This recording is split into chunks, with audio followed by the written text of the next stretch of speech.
वचन निभाने की नौबत में कहते सब राम दुहाई है।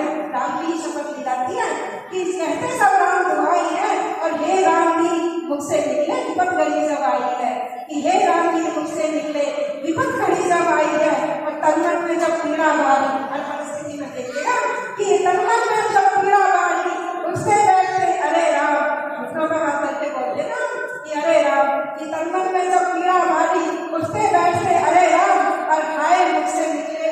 जब कुछ आश्चर्य होता है तभी हम हमारे हाय राम बोलते हैं। आजकल अंग्रेजी में बोलने लगे oh my God।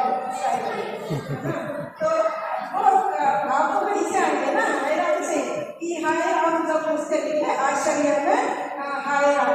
देखिएगा कि जब कोई मिले अशुभ संदेशा, कि जब कोई मिले अशुभ संदेशा, उसमें हो हरे राम राम, और जब कोई मिले तुम्हें आनंद, तो अभिवादन है राम राम।